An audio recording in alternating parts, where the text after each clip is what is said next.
Patricia! It's been a long time. Actually, wala na akong balak talaga bumalik sa YouTube. But like, I had this nagging idea to overshare. Yun lang, gusto ko lang mag-overshare. So, what we're gonna be doing today is one side of my face shall be how I used to do my makeup noong 2016, and the other side is my current makeup routine. Because people in my life have been asking, Ate, where's the makeup tutorial? Oh, ito na. If you're new here, if you suddenly discover this relic of a channel, kasi hindi ko naman talaga siya hinahawakan, but anyway, if you just discovered this, hello, my name is Pat. I am a person that enjoys a lot of things, from music, makeup, movies, everything under the sun, but mostly those three. Hey, I don't know if I will come back to this channel regularly, but I just wanted to put this video out because yun nga, gusto ko mag-overshare. So, without further ado, let's get into the video. So while I do my skincare, let me just tell you a little bit about my history with makeup. All started kasi I had a senior during high school na nakikita ko yung kilay niya. It's so nice, and like I kind of want to copy it, so I started doing it on my own with the help of my mom. We are not gonna talk about that, but that's basically how I started wanting to do my own makeup. At the time, bet niya rin mag-makeup, ganyan. So, ayun, I wanted to like be like her, ganon. Even though same age lang talaga kami. She's like only 1 month older than me, exactly 1 month older. I still think of her as an ate because she's ahead of me in high school. Anyway, so yon, nag-start ako sa kilay, and it all went downhill from there. 2016, 2017, I was in college, I was doing theater. I don't have anything else to defend myself with, kasi that was my personal choice. That was a choice. I still enjoy singing and maybe performing a little bit, but I just realized musical theater really isn't for me. I enjoy watching some of it, but the culture of it all, yeah, definitely not for a neurotic person like me. 2016, I had 0 SPF on my face. I don't know how I survived that. Dahil sa climate change. At ang init sa Pilipinas. I have learned to be more diligent in my SPF. That might be too much. Pero usually, this is how much I would put. Like, 2 fingers. Kasi that's, I don't know, that's how much I was told I should put. So, yeah, sunscreen. Pero dahil we're just doing half of our face, I'm just gonna do like half. After nung skincare ko and everything, I put SPF on now. Pero before, nothing. There's nothing.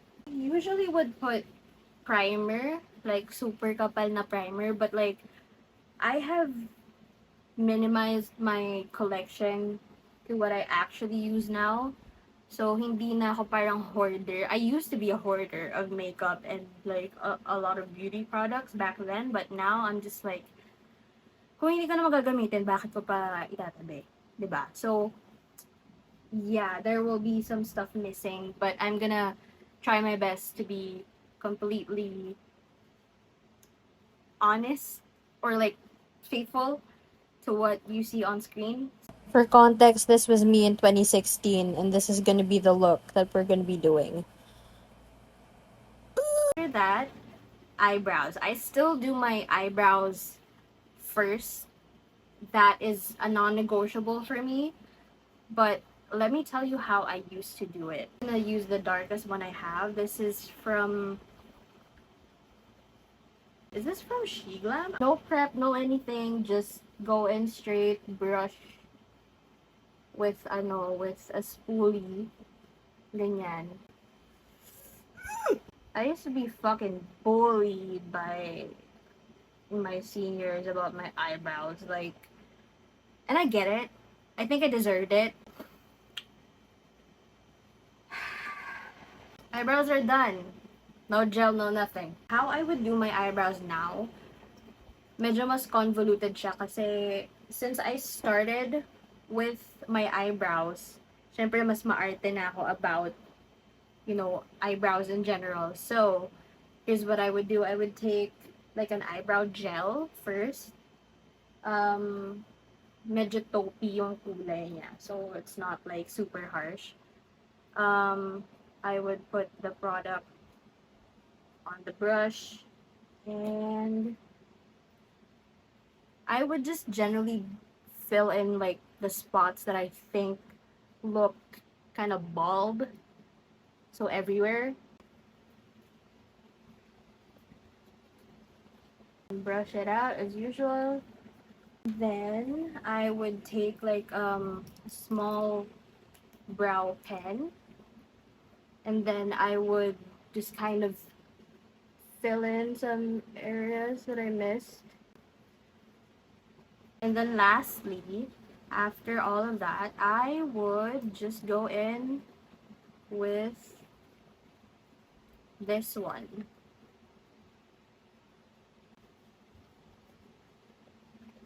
O, diba? The 2016 eyebrows. Tama, hindi na nga siya pantay. Lalagyan pa natin ng a dry-ass concealer. Crusty-ass brush.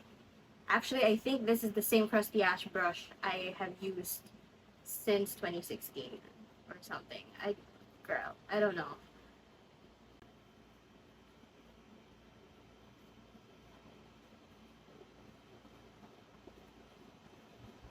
Just blend it out with my finger.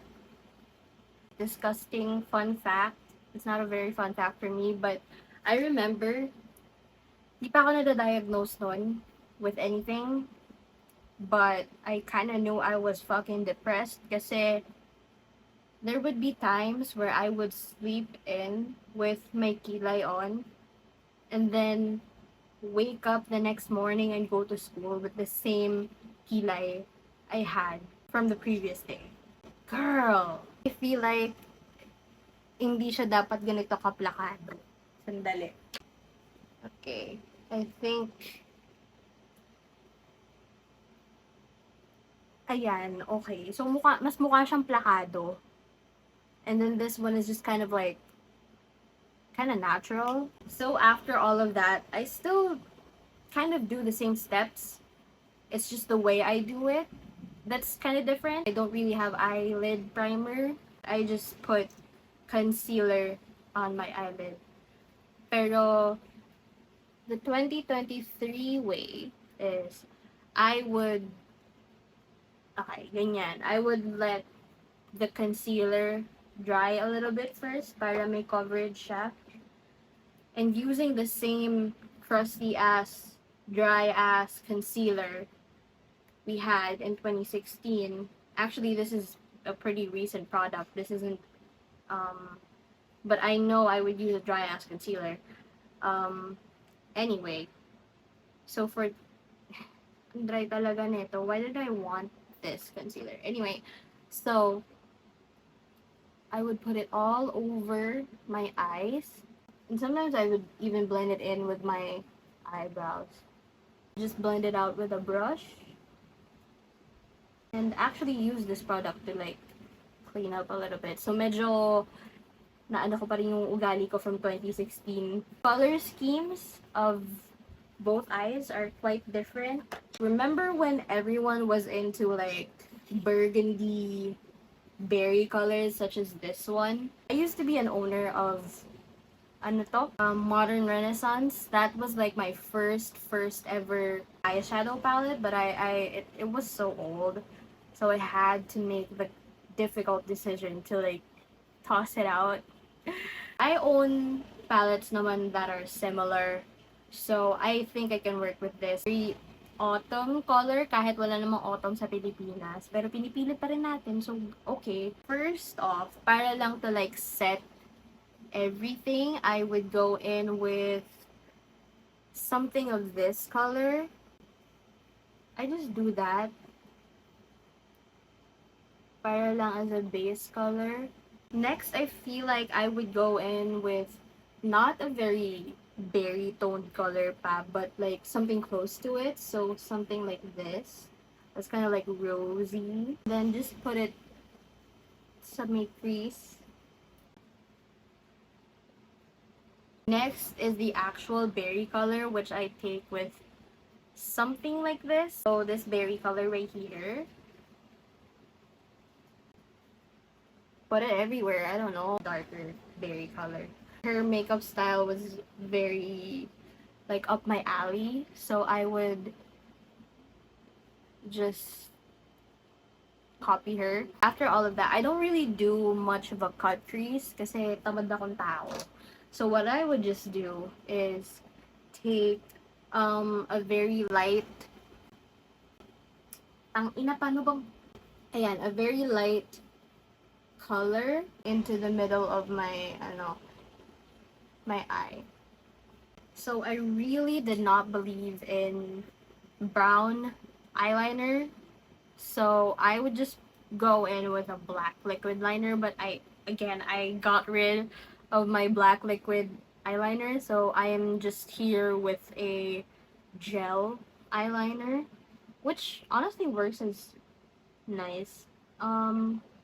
So like I said, idol ko si Chrissy Costanza. So even if her eyeliner doesn't fit my eye shape, I would just do that. Like a very, very big ass wing. Anyway.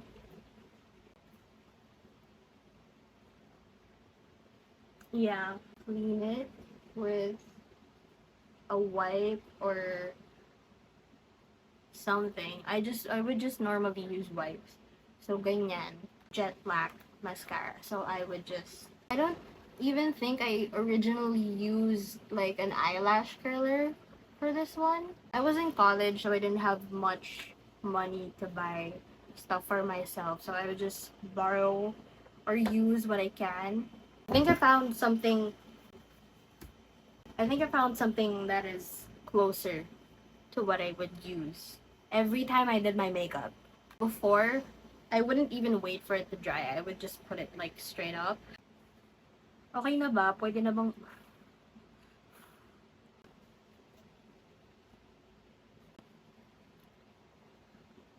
Honestly though, it doesn't look that bad. That's pretty much it for the 2016 eye. This eye is a lot simpler. Tingnan mo naman yung difference.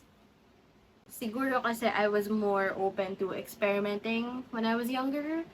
I mean, I still am now. Like, there's so many ways to experiment. But for every day, girl, okay na to. So, I would just use a double-ended brush. Tapos, bilang tamad, sometimes I won't even use that certain palette. I would just use my bronzer and then the darker shade from that palette. So, ganyan lang. I would just pat it all over my eye and then take this darker brush, take this darker shade, just kind of put it sa crease, in the corners, and stuff like that. And then underneath. So, something like that. If I want to go darker, I would just go back in another time sa darker shade. Blend it out. If I wanted a more evening look, I would go in with the sparkle right here. Pero bilang boring 25-year-old na tayo, let's go in with something matte. Para lang hindi tayo puro brown sa mata. I always put eyelashes on every day. Aray po, ina. I don't always put eyelashes on every day, but when I do, I use something like this. I would put mascara on, like so. Brown na siya kasi I just like the natural feel of brown mascara. I would usually stop there. Pero, yun nga, for the drama, or if I want like an evening look, seriously, this is how I would usually prepare for concerts these days. Who am I? Normally, I would not like cut up my eyelashes kasi I want my eyes to look as big as possible or like as weighed down as possible. But for me, I am not about that life anymore. I just want to look like a human or something close to a human. Winged pa rin siya, but it's not as grabe as this one. So like, then I also do like a little thing.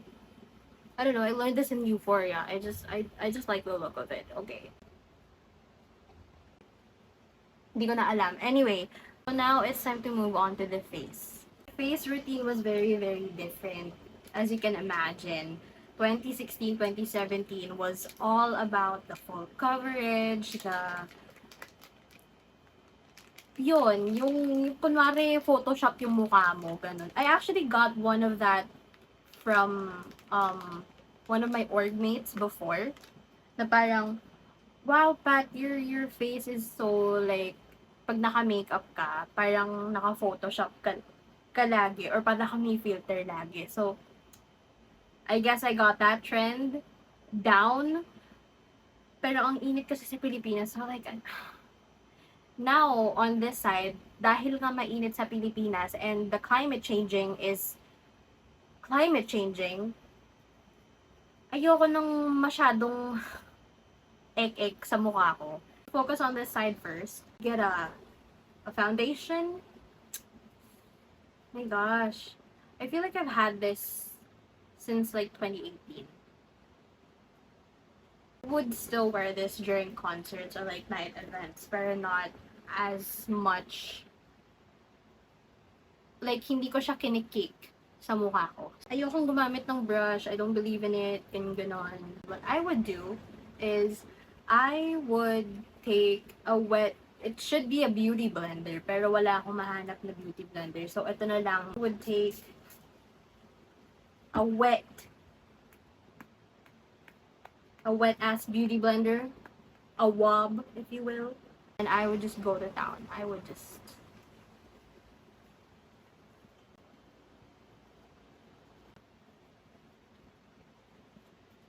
and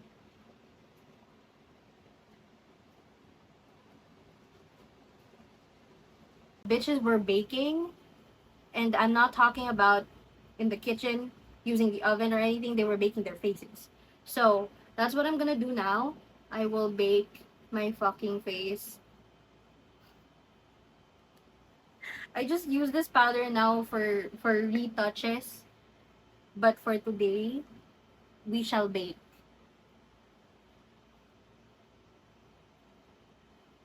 Masipag din ako mag-bake ng mukha.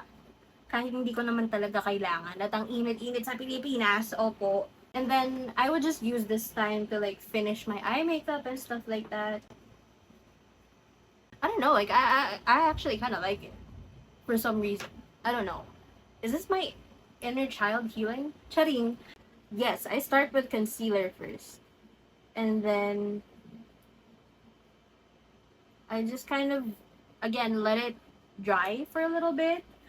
And while I do that, I actually go in with this. This was a staple nung high school, college ako. As like a lip tint, as a cheek tint, stuff like that. I still use it as a cheek tint actually. This is actually my, like, one of my first makeup products ever. Like, so I just kind of do that. This looks crazy, but trust me, it's gonna look really nice when we blend it out. This is enough time for my concealer to kind of set. We don't want it completely dry, pero we just kind of want it to have like enough coverage. I just go in with a skin tint with enough coverage pero enough hydration din. And notice na I'm using all local products now kasi I realized imported products kind of are catered more towards the weather conditions sa west. That's why sometimes my makeup cakes up, or like my skin doesn't look as nice up close. So ganito na lang.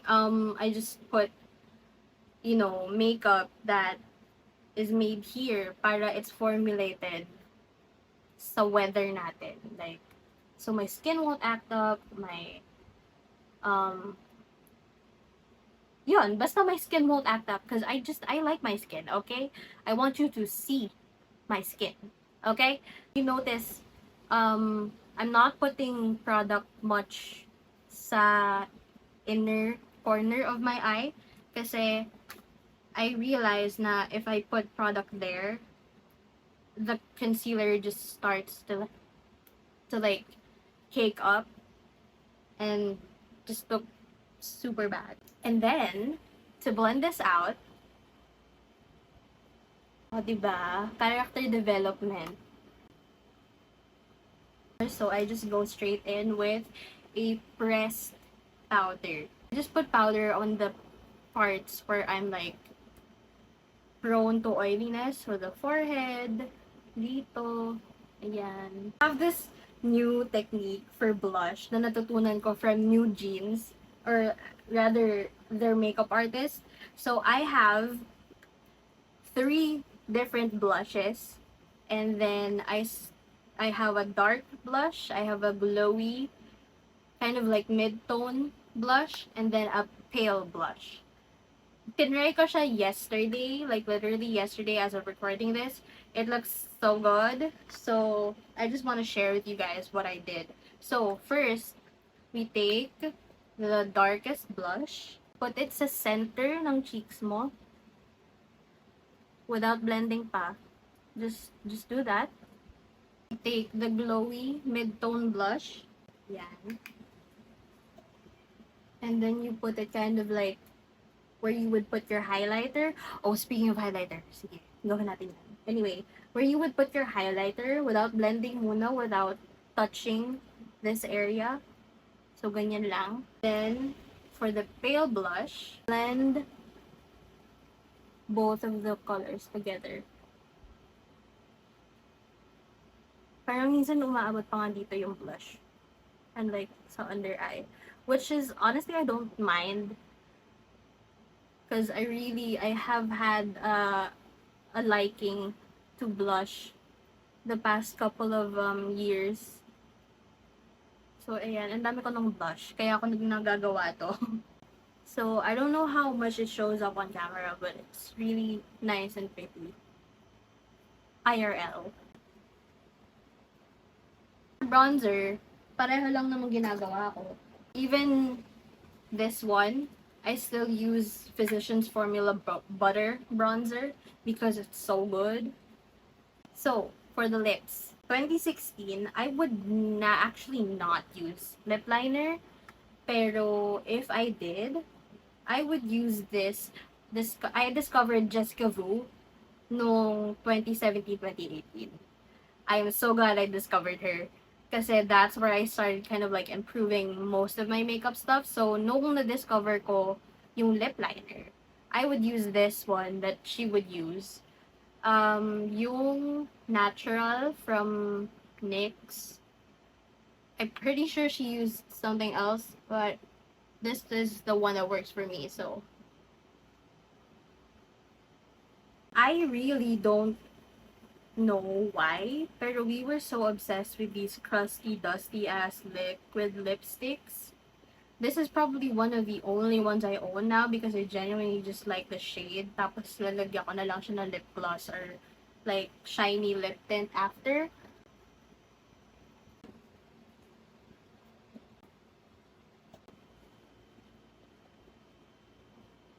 I would just take this brown lip liner kasi gusto ko yung look nung 90s. Kasi I was a late 90s baby. so I didn't experience much of the 90s. But now that I have money to make myself look like I was from the 90s, then, gawin ko na. I actually just got this lipstick from Revlon that was sold out for months. Kasi, I don't know, it was viral, but it's the rum raisin one. This is actually my first time trying it. So like, ay pak, ang ganda. Oh, I love that. Girl, I love that. Okay, so I've had some realizations while doing this. First of all, siguro I now prioritize more yung comfort ko more than looking beautiful. Kasi anyway, I am beautiful either way. So, hayop! I kind of value looking presentable but comfortable instead of like going the extra mile to look beautiful. I mean, both are beautiful. Like, would probably still wear something like this kapag may concerts, and I'm not getting any younger. And time is very valuable to me. So, whatever I can whip up in like 30 minutes or less, parang I would just go with this one. Yun lang. I don't have a proper outro pro. Here's my favorite phantom of Hongjin. Because holy FUCKDJFJ. What to do?